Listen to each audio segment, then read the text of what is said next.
Oh, we're on. Oh, we're here we live, go. guys. We're live. Wait a minute. Hold on. Well, I got music. It's saying we're live, so I guess I got Oh man, Sherlock Holmes on a bender. Oh man. Hey, where are you going, man? Hey, everybody. We're live. We got some music. Wow. It's amazing. It's just amazing. We're like 20 days out from the election, or the depending on what you think, whoever wins, the death of it all, or the actual emancipation of it all. Whoever's gonna win, who knows? But it's a fun day. We're having a good time. I've got up early these days, and I'm just this is my sleepy time, but it'll be okay because it's the off night, and we have some great guests. They're appearing live from different locations. So we have our correspondent in Los Angeles, who is going to be there, and we have our correspondent talking about healthcare in New York, and we have our other correspondent talking about movies in his apartment. So we're rolling out news these days, and I'm just gonna say what is this? The off night. Oh, that's right. It's the off night. That's it. And we're all a little off, but that's okay. Anyway, your host is gonna be Mr. Mark Sweetman. Yay! Hey, thank you. It's been a pleasure to bail you out of that, Andy. There you go. All right, let's get everybody out. We don't have Susan this week, so we're just going to get everybody out here, and let's see if this works this way. Did I do it right? Oh, there we are. We're all here now. So welcome aboard, everybody. Welcome to the off night. And since there's no poem, I guess we're all on our own. We don't have sort of a taste or a seed of what we can talk about. We can just go into anything. I mentioned you guys before. I'm going to start you off. Yes, sir. I have an idea I want to proffer to everybody here. Sure. You have a woman running for president in the Democratic Party. Uh-huh. What would you think, no matter what he thinks of her, of Trump having Nikki Haley as his VP? Nah. No, Tulsi Gabbard, but not Nikki Haley. Of course, the last time they tried that, they wound up with Sarah Palin. Yeah. But she's not Sarah Palin. No. Nikki Haley, huh? I just think you got to counter. You got to counter it. That's why that book had the title "Game Change." Oh yeah. Yeah. Well, I just know that we used to have. I mean, it's too. I think it's too late for Nikki Haley. Yeah. Oh, I don't mean now.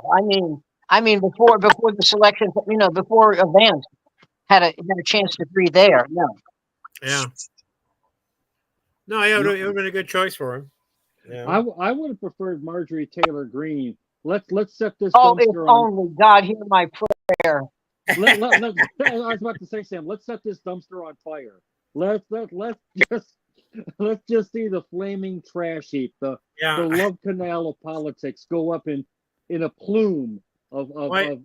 It'd be great having her question about the Jewish lasers from space. Causing what the fires and the weather. We get to control the. I didn't realize you could control the weather, guys. It's like why is it every time I hear Marjorie Taylor Greene talk, I think there should be a Robert Schmeigel animation behind it.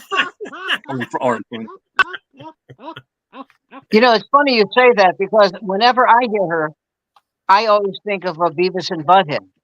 Oh, yeah. Oh, sure. Or who was that? Who was that in the guy, the gas guy? Hill, the girl in Hill. She reminds King of me the Hill. King of the King Hill. of the Hill. Oh, not Bobby, but the girl, because she was a born again, and she's always like in trouble dating these guys. Actually, I'd pay money if Scott MacFarlane had done it, because Peter Griffin is so crude and so mean. Yeah. Peter Griffin. I don't know. It's starting to crown. I gotta get to the bathroom. It's starting to crown. I had an interview with the guy, one of his producers, and I said to him, I've always wanted to be the voice of Stewie. And he said, and it was all in fun. And he said, well, let me hear yours. I said, okay, you remember when they went to Kentucky? He says, yeah. And remember that woman pinched Stewie's cheek and said, I bet you were the cutest one in your whole family. And Stewie goes, and I bet you lost your virginity on a mechanical bull. I'm gonna hit you. Well, I have some good news. I have some good news on a production side. While you guys were doing that opening there, I went over to YouTube, and not only can everybody be heard, but everybody's volume is the same. So whatever we're doing on my equipment here doesn't matter, because YouTube fixes it and everybody's coming out clear. So Mark, don't say my equipment like that, Mark. It just makes me break out in a sweat. You know that, don't you? Okay. Worst showbiz father, Peter Sellers or Jerry Lewis? Peter Sellers. Gotta be Jerry Lewis. No, I mean, Jerry Lewis is the obvious pick, but Peter Sellers was really a twisted, useless, horrifying black hole of humanity mounted on two legs that we could laugh at, but yet he was a walking Auschwitz of emotional deprivation. Oh, what are you trying to say, Jason? I get the feeling you didn't like Peter Sellers. The only thing we knew about Jerry Lewis is when he cut his kids out of the will. Beyond that, we didn't know anything about him. And then. Well, I remember his wife saying at the time of the divorce that the most dangerous place in the world was between Jerry and a camera. And she was not a big Jerry Lewis fan after having bedded the man and taking his organ inside her on several occasions. He had to be a matrimonial nightmare. Oh, God. I mean, at least if you marry someone like Groucho Marx, you're getting Groucho Marx, right? Well, he's Jewish, and his wife was not Jewish. This is his first wife, Patty. Right. And in their backyard, he put up a statue of the Virgin Mary. And whenever they had company, he made it a point to crap all over her about him doing that for her. He couldn't just ignore it. He had to say something mean about it. Well, it's my understanding that Jerry's dad, and this is similar to Johnny Carson with his mom, that they both had these two parents who were just really horrifying human beings. It's sort of like these folks didn't come out of nowhere. Well, with Carson, it was his mother. Yeah, his mom was just like, one time he bought them a trip around the world, gave them one of those black MasterCards that just, a black MasterCard, I'm getting right. You can just send them around the world for like $100,000. Yeah. Yeah, exactly. Spend whatever you want. You're going on to Queen Mary, and I mean by Queen Mary, I mean the ship, not one of my grinder encounters. Yeah, and just and they come back. They don't even say thank you. My mother was the same kind. Had the same kind of ingratitude. I said, "Would you like a trip around the world?" She said, "I want to go somewhere else." Well, if someone had said a trip around the world to my mom, she would have referred it to some sort of practice that usually made her a few extra dollars on date night. That's a wacky chick. Well, half hillbilly, half Indian, and half Dutch. Where are you going to go with something like that? It's not a great combination, but she made it work. So you know who else was a bad mom? And this surprised me because he had her on the show all the time. Letterman's mother. Oh, I was about to say Mrs. Miller, but I didn't think that. No, okay. Yeah, she was evidently a cold fish, yeah. but he had her Well- on the show all the time. Yeah. Yeah. Well, then, yeah. Of course, going the opposite direction. Ray and Bob. What was it? One of the kids ended up as a writer for Letterman. Oh, hell, Chris Elliott. Chris Elliott. Yes. I mean, that Ray and Bob would have actually been. Obviously, they weren't gay parents, but they were parents. I mean, Mhm. it would have been interesting to have those guys hanging around the house. But oh, geez, I don't know. Horrifying parents. I don't. Dick Van Patten doesn't come to mind. That, You know the strange. I'm sorry, but you know the strangest marriage I've ever thought about in show business. Dave Cross and Amber Campbell. okay. I just thought that was so bizarre. But Ooh, they've been there you- together forever now. You sound great. You sound great right there, Sam. Whatever you're doing, keep doing it that way. I meant by the sound. I mean, whatever else is happening. And I was also surprised. I don't know if you guys were. Better Call Saul. What's that guy's name? Bob Odenkirk. Has done Bob Odenkirk. so much better in show business than Dave Cross. I mean, Yeah. Dave Cross isn't getting welfare checks, Yeah. but No. Odenkirk is just killing. Yeah. Well, he's not just funny. He's a good actor. He's a great dramatic actor. Yeah. And Cross, although he was great, and what was it? The development show. You remember the Ron Arrested Development. Arrested Development. Right. Again, he can do really good sort of semi-ironic humor. Yeah. I remember he did this one bit where he managed to join the Blue Man Group. Yeah. I blew myself. Yeah.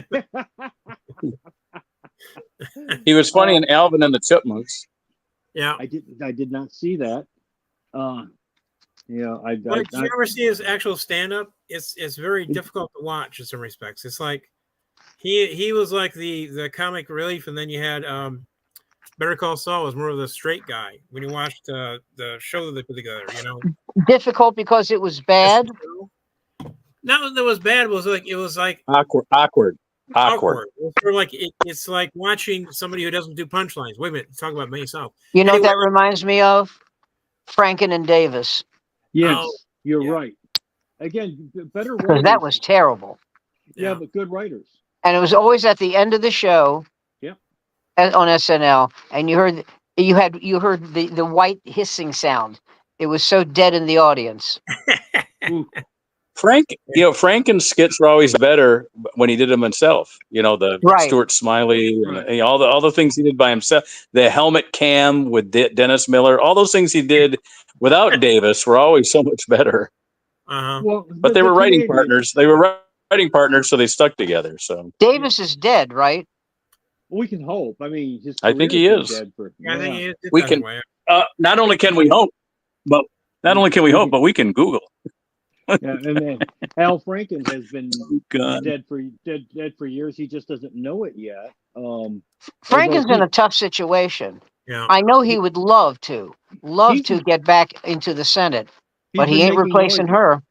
He's Yeah. been making noises that he wants to get back. He is not replacing her. It's not going to. No, he's not. Who? I mean, there are no second acts in this particular regard. I mean, Nancy Pelosi may have been Speaker of the House, not Speaker of the House, and then regain the speakership, but that's different from losing your seat. Once that's gone. Well, I hold Gillibrand responsible for that. Yeah. Well, the thing about Nancy, I mean, she's what, 10,000 years old. She comes from a family. of 10,003. Yeah. Well, and yet, but yet she comes from a political family. I mean, these people were around when the Medicis were running things. Her father was mayor of Baltimore. Right. I mean, you were talking about someone who knows where the bodies are buried. He'll rent you the shovel and draw you a map. I mean, she's been in this since the very beginning. It's all she's ever done, and she's good at it. Well, I'll tell you how Davis long died. she's been doing it. Tom She Davis encouraged Fred died Flintstone in to run for city 2020. council. I'm sorry, at Mark the was age of announcing 59. Tom Davis. Tom Davis died. Tom Davis died in 2012 at the age of 59. Wow, cancer. 59? Mhm. I'm guessing cancer. You know what? It's not on the front page. Something to do with an Ethel Uh, Merman impersonator, an ether-soaked rag in a cheap motel?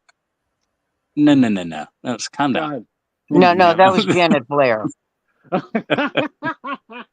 When they oh yeah, cancer. It was cancer. Yeah. He died at Mount Sinai in New York. Oh, wow. Okay. That's why I couldn't get a room.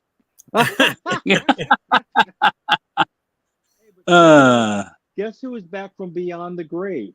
Edward Herman, who died he several met. years Oh, ago. he and Franken met at the Blair School in Minneapolis. Really? Oh, Well, Yeah. Ed Herman was from Detroit, as some of you Detroiters may know. And his voice has been sold by his estate, so that is now being AI regenerated to be used for narration purposes. There are Who are we two talking about? cities. Ed Herman. There are two cities where a I lot don't of even know who that is. Who's creative, Ed Herman? famous people came from. And Yep. I'm always surprised because I never think of these cities as having, people who are talented and great. One of them is my hometown, DC, and the other is Detroit. There's a lot of really top-notch people from Detroit and Detroit used, Well, DC. I know who they are. Just because the Detroit media always talks about them like they're going to come back and save the city. They never do, but that's how they Well, talk. Christopher Maloney is from DC. Helen Hayes is from DC. Lily Tomlin. Um, who else? Samuel JC Jackson is Lily from Tomlin. DC. Well, Lily Tomlin's from Detroit. Detroit. Here's my brush with greatness. Lily Tomlin and my mom went to the same middle school. There Oh, you They wow. never knew each other. But yeah, my mom was entering high school as Lily was entering middle school. They were separated by a couple of years. My friend who was Elaine May's assistant, she got to meet a lot of very famous people because of that. So one of them was Lily Tomlin. Mm. And Lily Tomlin, and at the time, my friend was a bartender. So she asks Lily, the waiter comes back and says, Miss Tomlin wants a Bloody Mary. So she takes her time. She does it up. Tomlin sends it back. She goes, this isn't really good. I need you. So she makes another one. She goes, and she said, is this girl deaf? This is not it's not good. So she made a third one and she said, that's a perfect Bloody Mary. And she hadn't changed a thing on it. But Lily's 85, I think. Am I right? Yeah. She's up there. Well, we can Google it. We must Google. Mark Yeah, she's Sweetman amazing. must. Her and Jane Fonda are about probably the same age, about 85. Who's that behind you, Jason? Fred and Ethel Mertz. Oh my God. Yeah, and they're good actors because they're actually near each other and smiling. Well, I'll tell you what's funny. They asked Ethel, or they told Ethel to gain weight. Yeah. And Lucy warned Fred Mertz. I forget the actor's name. Andy would probably know it because William Frawley. William Frawley, who had a bad. They William didn't want to Frawley. hire him. They didn't want to hire him because of his drinking problem. Hmm. And Lucy went to bat for him, but she told him, "You show up drunk once, only once, and you are done." And he needed the work, and she said he always showed up stone cold sober. What, from drinking? Yep. Yeah, he had an issue, and CBS did not want him because of that issue, because of the drinking problem. Sure. But again, Lucy went to bat for him and got him the job and just read him the riot act right out of the box. And sadly, 2 years later, it all went to hell when he barfed on Desi's shoes. Well, if you saw the shoes, there was no real loss. I mean, that's the thing about Cubans, a little too flashy. Oh, no, you don't. Lucy. Lily Lucy. Tomlin. Lily Tomlin's is 85. There you go. 85. That's about the same age as Jane Fonda. Yeah. God, is Jane Fonda really? She went to 85? she went to Cass Tech. Also attending Cass Tech was Diana Ross. Ooh. Cass Tech had that was a school that had elevators. Yep. It was 7 stories tall. It was a monster of a building. That a friend of mine, one of my was a fraternity brothers, went there. Detroit. Can you imagine a high school with 7 stories? Yeah, Detroit. I hope they're all good ones. I'd be afraid. I'd be afraid of the suicides. Yeah. Well, from the teachers. Yes. I mean, just Exactly. Detroit had one of the greatest Or public schools. they'd be called suicides, but we know what would actually happen. You know. Well, they say they were Exactly. they had one of the greatest school systems, the Western civilization. And I'll tell you the best part about the Detroit school system: the arts department. Yeah. And they had a great arts department, acting, music, all that. And the Detroit area, all the musicians that came out of Detroit, didn't get private lessons. They were all taught in public schools. Yeah. Yeah. And so all those Motown cats that came out of Motown, they got public school training for their music. Did you say Motown cats, Daddy? Well, swing me, baby. A to the bar. Daddy, I was laying it down with the Motown cats, baby. Man, you're zipping like a zipper, baby. That had no meaning whatsoever, and I apologize to the three of you. No. Yeah, there you go. Is that Dick Shawn? That is Dick Shawn. It is probably LSD. That's Laszlo. That's LSD, right? That's right. Died on the same day of my first wedding. Oh dear! I took it as a sign. And I was there. I was there when it happened with Bob Nickman, and we were April 18th, opening. I think. Yeah. I was there. Bob Nickman and I were working with Rich Scheidner at the Pacific Beach Improv, and somebody who knew Dick Shawn's son, who went to school where this happened. It was at University of San Diego, and that's right. He says, we can go. We can get in there. So we went. You know Bob Nickman, right? I do. He was a Boston. He was a Boston guy. But anyway, so we were there, and we watched him. What we thought was him dying on stage, which was part of his act, but he actually died. I think last thing he said was, "Can't you imagine if Martians came to this country? I'd be your leader." Bang. Yeah. Oh, he did that. He did that thing, and I had seen him before, and it was very funny. What he died with was where he goes, he does the death. He's doing a death scene, and then he kind of looks up and gets one last line in, and then he goes back down. But that's not because he gets a laugh with that one. He tries to get another one where, you know what I mean, where he's just like he's a comic, he's a performer. He's just got to get that last one in, so he would raise his head up and give another one. But he was dying. Isn't that weird? Wouldn't it be great if? Wouldn't it be in a macabre way? Wouldn't it be great if the audience hated him and when he died, somebody would go, "Is he done?" Oh God! Hey, yeah. Oh God! Yeah. But I'll tell you what he was great in. Well, Bob and I had to get back. What? It's a mad, mad, mad, mad world. Yeah. Oh yeah. Oh, absolutely. Where he played Ethel Merman's son. Wow.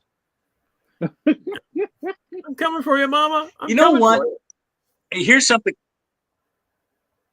about this film, and this may sound like sacrilege, but if that was re-edited for today's attention span, I don't think you'd lose that much because there's a lot of filler in. That's like a 3-hour film, and there's a lot of freaking filler in that. You know what I mean? Where there's nothing being said. We're watching cars travel down the road. You know, audiences don't need to know that it's a long trip by showing a long car scene going down. You know what I mean? Not anymore. Edit that thing down to a good. I know. They could edit that thing down, and I think, and audiences would get. Maybe I'm going to talk to my buddies here in Hollywood. You just gave me something to do. I'm going to try to re-edit that thing. One of my favorite moments in that, I wouldn't call it a moment. Scenes was Arnold Stang and Stanley Myron Handelman trying to deal with, I think it was Jonathan Winters. Oh yeah. Oh my God. Funny. Oh my God. Funny. And to have Sid Caesar's mother-in-law be Ethel Merman. Oh man. Talk about negative vibes. Jesus. Yeah. God. How did Ernest Borgnine put up with that for whatever I length was of going to ask time? the others. Well, it's funny. You're right, because everyone I know who's ever met Borgnine said he was the sweetest guy in the world. Yeah, I mean, when you're an Italian count, you might be ugly as sin, but you're talented and hung like a bear. I mean, Listen, you know, everybody, you got to remember this about that Borgnine Merman marriage. Jason, I've known you longer than that marriage lasted. Okay. And that's actually the truth. the Okay. wife, And you know the story about I got the movie he was in, Willard, yeah, she just Yeah. wanted to see him that eaten you by would go to rats. see that movie. Yeah, And when the part where Borgnine gets eaten by rats, as soon as that ended, she'd leave. but that's all you she talk wanted about to see. strange marriages and maybe not so good moms. Barbara Streisand and Elliot Gould.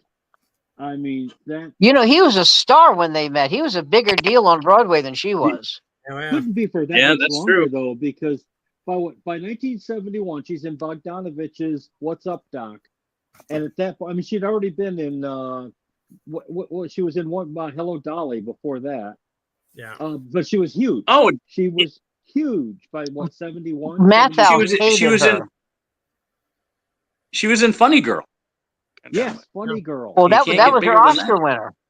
Yeah. Yeah. And Yeah. can you guys That was a explain, Tony Oscar thing. having watched The Offer Still a lately great film. here, can you Yeah. guys explain how Cam Did we lose him? We lost him. Oh, we lost him. Let me try to get him back the here. Godfather? I'm back. He's back. So start over with that, I'm please. back. How does Cabaret beat out The Godfather back for the Oscars back in the day? I got a don't- better one. How did Shakespeare in Love beat out Saving Private Ryan? Someone was giving blowjobs. The blowjobs and cocaine. It had to be. No, that's the answer to How did Tom Cruise- Go How did ahead. ordinary people beat out Raging Bull? How did Ordinary People beat out The Dresser? Robert Redford. Raging Oh, Bull. no, was that it? Yeah. How did it beat out The Dresser? Ordinary people. With Albert Finney, who can unbelievably to me never won an Oscar. Yeah. That was a great role for him. I really You know, when he was nominated for whatchamahoozy, for Murder on the Orient Express, and he didn't win for that. Are you kidding? Jesus. How did Ben Kingsley beat out Paul Newman for The Verdict? Yeah. Shaving his head. Well, after I saw whatchamahoozy, Gandhi, I thought it should have been called 48 Hours. Jesus Christ. Longest movie ever. Yeah. It was brutal. Did I ever tell you the longest song title ever? No. I thought I had. This is something I said? I don't know. Wait, what happened? I was this. Well, you're still here. I'm still waiting for you. So I didn't know what was the longest title of it was written by, oh, by the way, there's something on Facebook you should take a look at if you're interested. It was the 40 hardest questions in the history of Jeopardy. Oh, wow. I was very proud. I got 23 right. Wow. Okay. But the ones, the only thing that gives me comfort is the ones I didn't get right, I had no clue. It wasn't like, oh, if I keep thinking, no.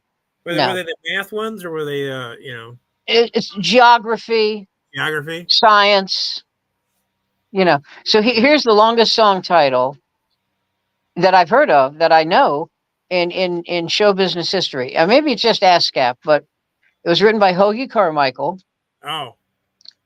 And it was called I'm a cranky old Yank on a clanky old tank on the streets of Yokohama with my Honolulu mama singing those Beto Beto, flat on my Cedo, Hirohito blues. I can't say I've heard that one. Probably have heard it, but I don't think so. I don't know if and the one that always gets credit for being the longest song title is "How Can You Believe Me When I Said I Loved You When You Know I've Been a Liar All My Life." Oh, You know that one, don't you? no. To think you swore our love was real, baby, you should know by now that I'm a heel. Oh, okay. All right. My music background is basically based on movies. Whatever the whatever the movies had, I'd go back and research which Oh, they you mean like the Sonata from Deep Throat? something like that. Yeah, yeah. Like it's like I watch like certain movies. They have a list of songs in the title, and I'd go back and use those. So I'm terrible. I'm a terrible music guy. You know, it always amazed me that what that um what's his name?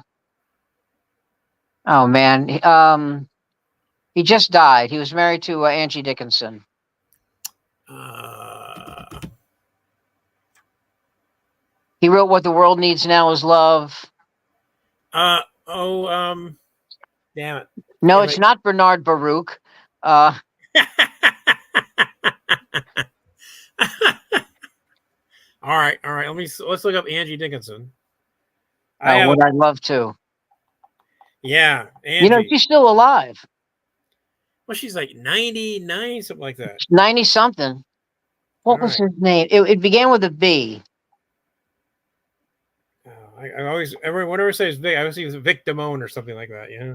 Now, Vic Damone was married to Diane Carroll. Got it. Okay, so Angie. I'm not as fast as Mark is. I cannot remember it. It's he did "Raindrops Keep Falling on My Head." Oh, it's Burt Bacharach. There you go. Got it. All right. Yeah, I found Angie's thing. So Burt Bacharach. Yeah. I can't believe he only won one Oscar, and I thought it was for his weakest song. Yeah. It was Was it Raindrops? When I Talk to the Animals. Oh. Oh. Wow. That was it.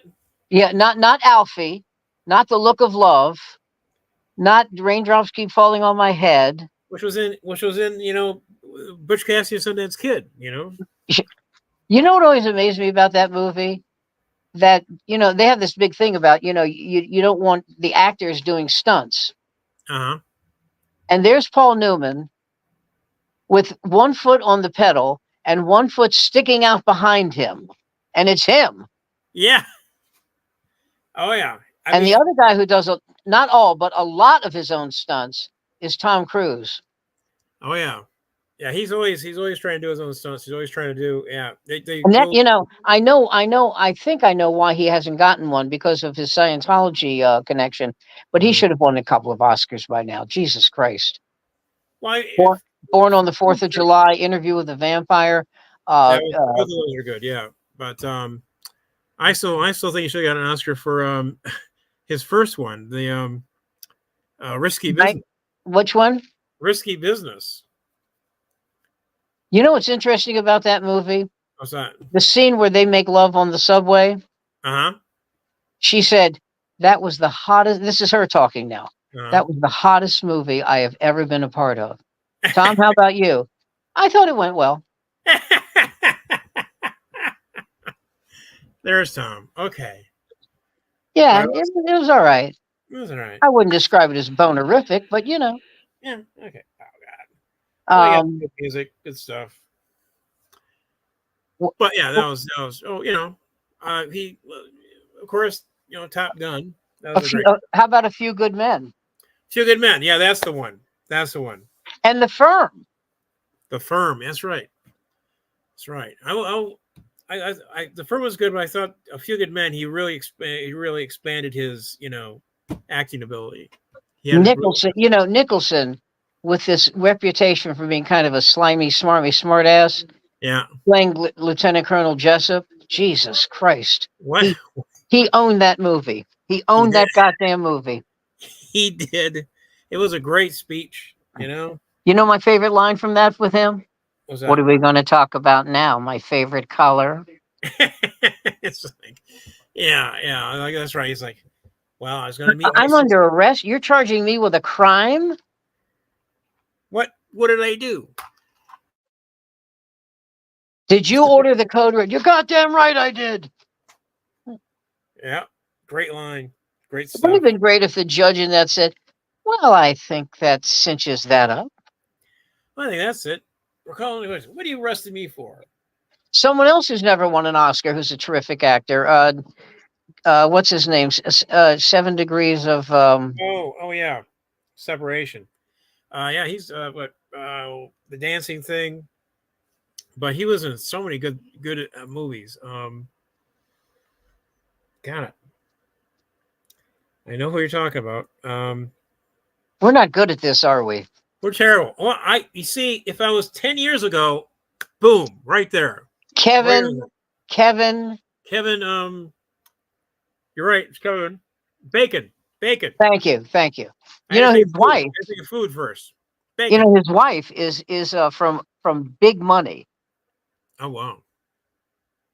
I mean, you know, he also. I mean, I'd like, you know, as my father would say, I'd like to have what he pays in taxes. Okay, he's doing fine. Mm-hmm. But he, you know, she said, oh, she was in The Closer. That was it. Yeah. Kira Sedgwick. Oh yeah. So she had that show for a while. So it was pretty good. Now, what's your favorite Sean Penn movie?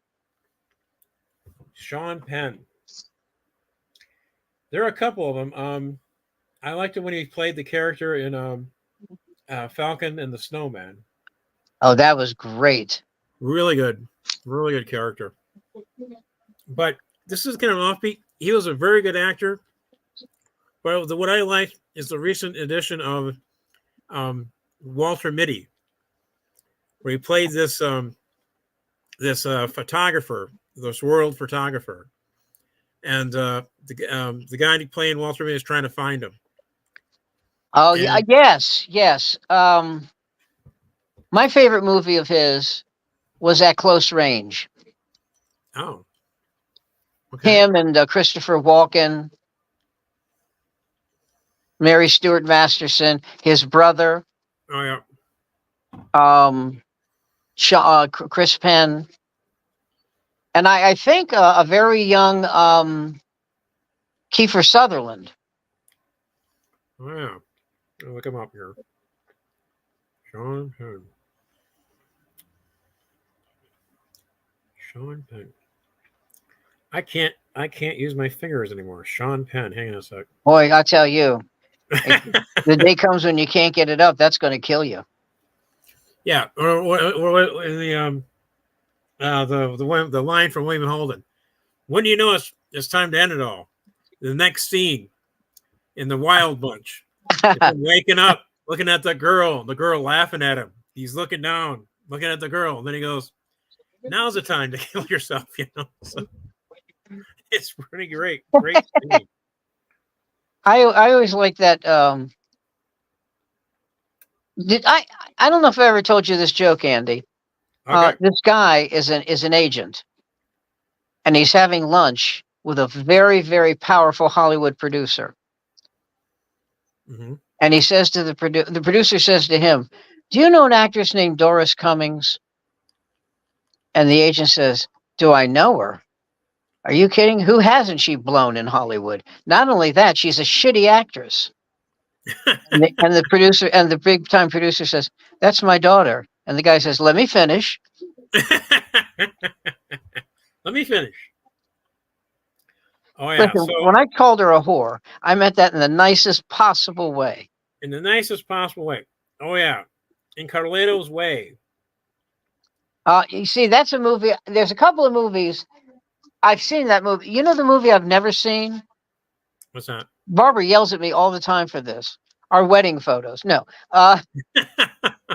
Lord of the Rings. Lord of the Rings. Not 1 minute of it. Wow. Now, And anything. Go ahead. I'm sorry.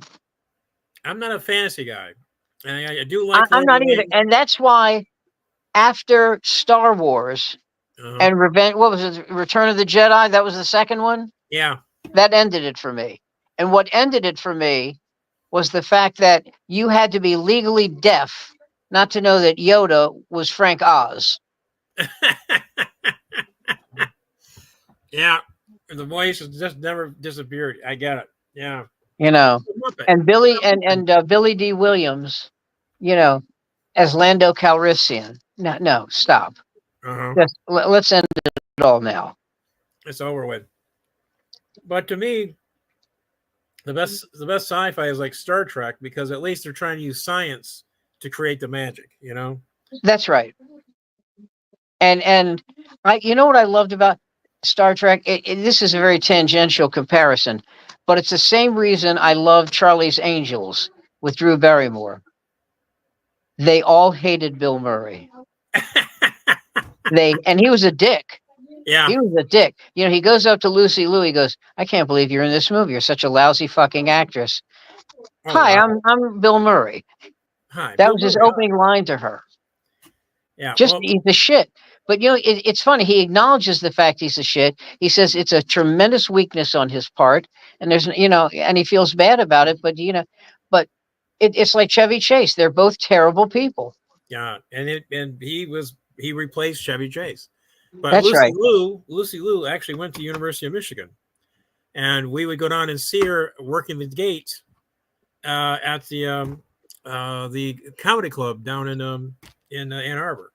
Well, you know, she's from Queens. Ah. And somebody said, "Why were you offered? Well, how did you get into Michigan?" And she goes, "I didn't have to pay for it. They offered me a full scholarship." And the guy says, and I love this about her. I love this. And the guy's, "Yeah, but she says, excuse me. There's no yeah, but after that answer." Okay. She is always funny. There's no yeah, but that's it. It's a great school, great theater department. I was an acting major. They offered me a full scholarship. Good night and good luck. What question could you have for me? Yeah, she's very good. She used to crack up the comics as we went down there, so she was pretty good. And she also, you know what she was in and surprised me was Chicago. Oh, what did she play? She was in one of the women. She played a woman who murdered her husband. Oh yeah, okay. Right. That was such a great. And another guy who's never gotten an Oscar and deserved one, Richard Gere. Oh yeah, he's had done so many good roles. Chicago, Officer and a Gentleman. Yeah. That was the one he should have gotten because that was pretty intense. That was a very. And I don't know what it is. I don't know if it's is Buddhist. You know, if you're just vote for the guy because you think he's the better actor. That's it. Everything else is bullshit. Yeah. Yeah. I wouldn't normally ask this because I'm enjoying this conversation with you, but where's everybody else? I don't know. I think maybe they just decided to go and talk amongst themselves. They're probably on the phone right now. And we're getting close to 45 minutes. Well, you know what bothers me is the very thought that they could be saying, "Let's see how those cocksuckers work it out." Yeah. Well, he's always been jealous of me and my voices, Greenfield's in the hospital. Andy's filled with anger. You're the last person I would ever say that about. Like, if we ever do this and add another person who's a permanent person, listen, I just want to tell you this. I want to give you a heads up. Don't piss Andy off. Okay, because I don't know what you could say, but it could be something like, beluga caviar, and he'll just go for your throat. Seriously, he'll tear it out. Beluga caviar? No. Why, I've never had it. I've never had it. You're not going to have it either. Get away from me. The most overrated food of all time. Well, yeah. Oh, wait a minute. Wait, we got somebody back.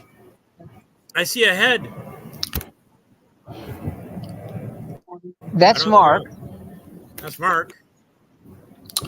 So where'd you boys go? That ends the cocksucker portion of the show. Not for me. By the way, Fast Time at Ridge High. That was another good one for Penn. We were talking about movies. Well, actually talking about actors who've never won an Oscar. Let me look up Richard Gere. Tom Cruise. All right. Paul Newman. Paul Newman won something for something he shouldn't have won for. Color of Money. Yeah. Yeah, didn't he win Color of Money? Yeah. There are many better American films he should have won Gigolo. for. He didn't win for HUD. I mean, just so many. Do you see him in American Gigolo? No, that was Richard Gere. Yeah. And who else? Peter Sellers, Dr. Strangelove. My God, yes. Peter Sellers, Being There. Yeah, exactly. His Being performance There. of Being There was amazing. I mean, that was who that was directed by Hal Ashby, I think. Ashby. Yeah, you're right. It was Ashby. Hal Ashby. Yep. I like to watch. As you know, I'm a big fan of Law and Order, and now that I have Roku, I watch it all the time now. I'm in heaven. I don't have to wait for them to tell me when it's going to be on. And so I'm watching. There you go. This kid's a gangster.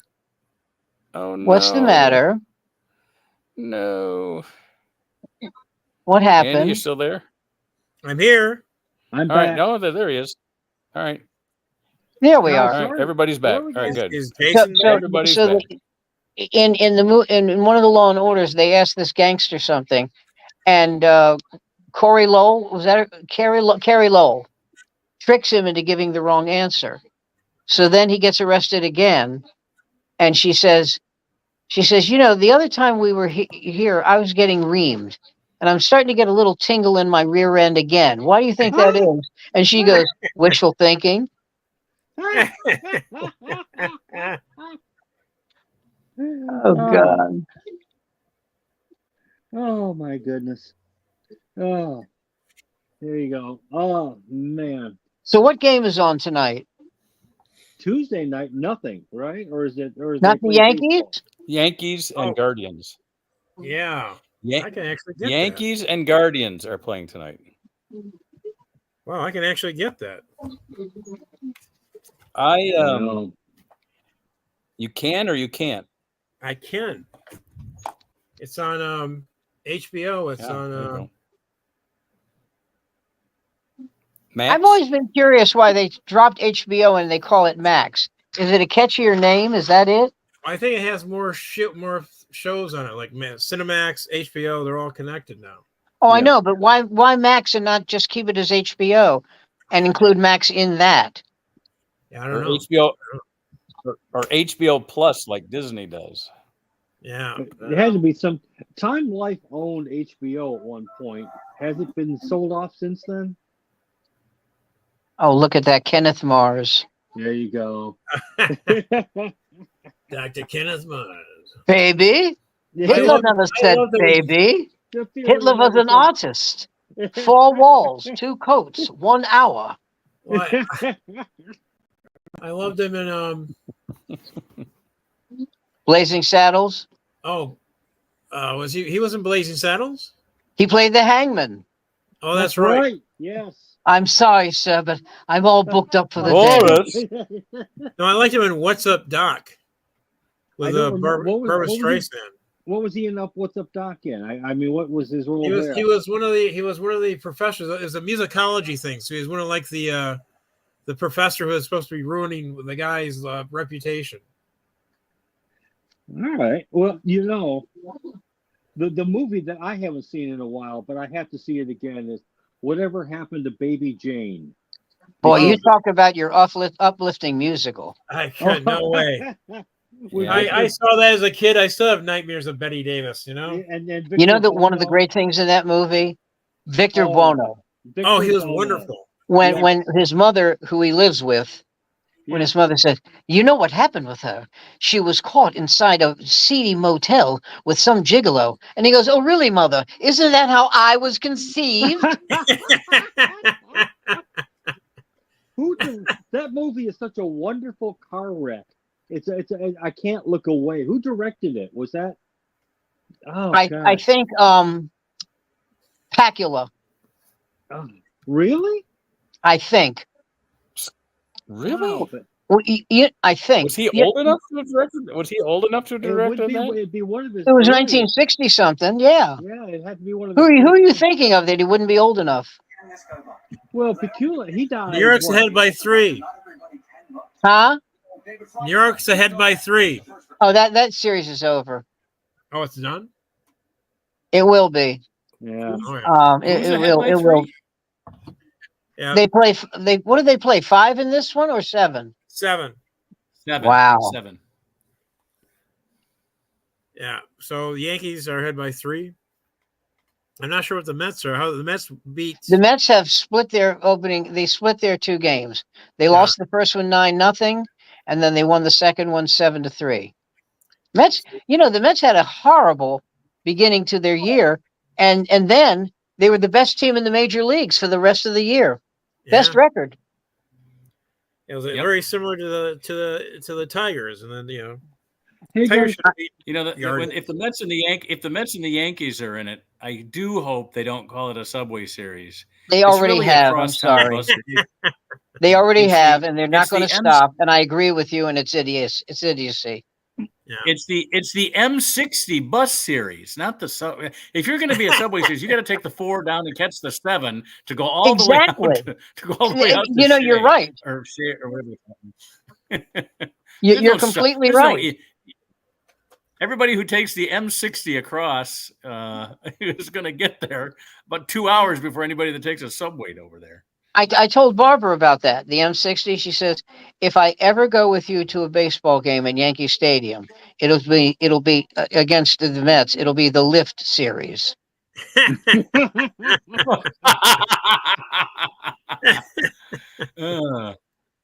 Hey, in the early 70s, I was actually hoping the Nets and the Knicks would play in the playoffs. Now that would be a Who? Subway Series. That would actually the Nets and the Knicks. If they played each other, that would actually be a Subway Yeah, then it Series. would absolutely be one. That's right. Barclays And Center is a beautiful facility. Oh, I love the Barclays Center. When I brought Raphael to New York, we went there and saw the Bucks beat up the Nets. It's so funny. I went to see Barbara and I went to see for one of our anniversaries. This is the first time we haven't spent our anniversary together. Oh, Oh wow. dear. Oh, And she said, "Do I hear giggling?" Anyway, but we saw Paul McCartney at the Barclays Center, and she said, "Isn't this exciting? We get to see Paul McCartney. Have you ever seen him?" And I said, 4 times. Really? And she goes, "Oh, really? Fuck off." Well, I saw the Beatles in their first American appearance. Oh, wow. What was it? April 11th, I think, 1964. Were you the one dressed in the front 1964. row? Wearing a dress in the front row at Sullivan's? No, I was wearing pedal pushers and a lot of blush. God, Okay. pedal All right. pushers. Oh my God. Now I have That's to, how old Sam is. God, yeah.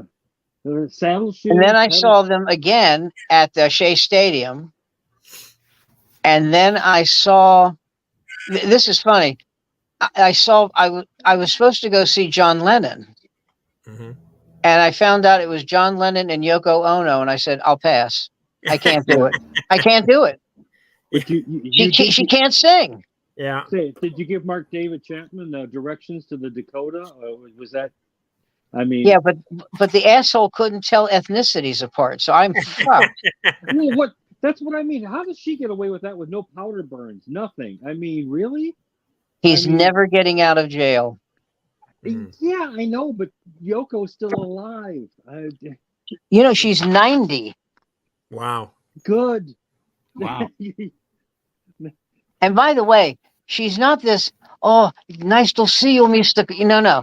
She went to Sarah Lawrence. She ain't Oh, I bullshitting know. nobody. Oh, I know. Yeah. I mean, and God, here's this. You know you're in hell when you die, and the first words you hear upon reaching the other side is Yoko Ono box set with bonus tracks. That's the greatest contradiction of terms I've ever heard in my life. Yeah, talking about her box set takes on a whole new meaning. Very funny. Oh, Very God. funny. Very good. The Yoko Ono box set with bonus tracks. It's just like, no, at that point, satanic laughter is ringing in your ear, the smell of sulfur. I mean, the Richard Nixon Ethel Merman sex tape is being Oh projected God! behind you. Oh God! Don't make me laugh. My back hurts. Oh God, that's hysterical. Oh my God, that's hysterical. Oh shit, I'm in pain. I haven't been in this much pain since I heard her sing "Big Shot," and I did, and I'm not kidding. It was, Oh I had never no! heard her sing, so I thought, all right, Yeah. I'll give it a shot. It wasn't singing; it was this nasal cackling. It was Jesus. Yeah. Have you ever heard the Ethel Merman disco album? Oh, stop. Yes, it's fantastic. Or an abortion.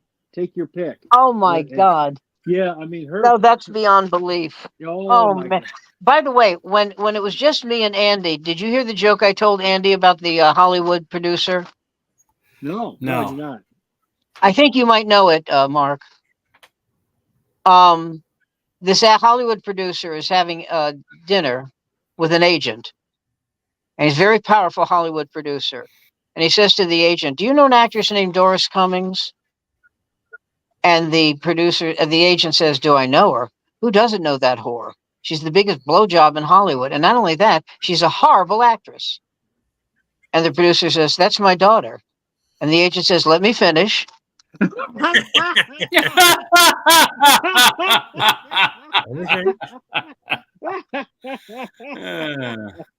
But besides that, Besides that, Mrs. Lincoln, how'd you like the play? I Yeah. still love the story you tell of Tony Curtis calling somebody just to let him know that he just banged Yvonne DiCarlo. That's I mean- one of my that's a great one. It's he says, "Listen, I'll meet you." I think he's from Brooklyn, Bernie originally, Bernie Schwartz. Bernie And he Schwartz. says, "I'll meet you on the corner of Utrecht and Logan." So the guy's standing out there, and it's a chilling November rain. and Tony didn't screw him over or anything. He was there like 5 minutes later, but it was a horrible day. So his limo goes by, and he sees his friend, and he says, he rolls the window down. He goes, "Hey, Ricky, I just banged Yvonne DiCarlo." Because Tony Curtis always used to say that he always felt that his hallmark in Hollywood would be that he had sex with some of the most beautiful women that ever lived. He said the acting was great. He made a lot of money. Did you ever notice that when he was towards the end of his life, he always wore suit or sports jackets that were way too tight? Uh-huh. Yeah. I never understood that. He was also a terrific painter. Yes, I knew that. And Well, yeah, I think what is his last role was Lenny? Was it the one where he portrayed the gangster in Florida? Was it Lenny? No, that wasn't him. That was Lucille Ball's husband, Gary Morton. Gary Morton, who has an amazing role in Lost in America, when Brooks is trying to pitch him on giving it back, giving the money back. Lansky. He did Lansky. Oh no, didn't that wasn't Gary Morton. That was wasn't he? It was Gary- Lansky. that was Sidney Pollack.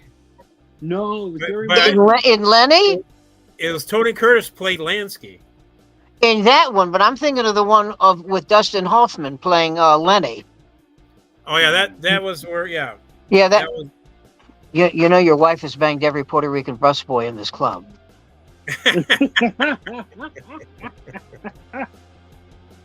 It's funny when Lucille. I know we only have a little bit of time, but when Lucille Ball married him, everybody thought, well, she's going to run the show. She was Mrs. Gary Morton when they were out together. I mean, he didn't snap his fingers and she ran, but she was she was very much a housewife with him. Yeah. Wow. Well, she was from that era. Yeah. But she had also reached the point where, I mean, you know how much money she made when she sold Desilu to Paramount? Oh my God! And it was a slot machine. Yeah. Yeah. It's also 59 minutes and 21 seconds. Damn. Time to put down our cards, boys. Yeah. We got to get out of here till next week. Well, I'll be back. I'll still be in LA next week. So Saying goodbye to Vivian Burgett as she heads off to Chicago. oh, When is she goodbye, leaving? Vivian. Great. I hope she makes it. Say goodbye to Vivian Beaumont and her theater. Vivian if they give her half a chance, we'll be seeing her on a Netflix special sooner Save rather it than back. later. Save it for next week. It's time to get out of here. We'll see Good night, everybody. next week. Have a lovely evening. We'll be Good back night. to our regular Monday night. Hopefully, I'll have my ducks in a row and I'll be able to present something decent. Good night, everybody. And hopefully I won't have to get out and say, "Can I use this bathroom?" Yeah. Take it easy, guys. Have a good night. Stay well, kids. Next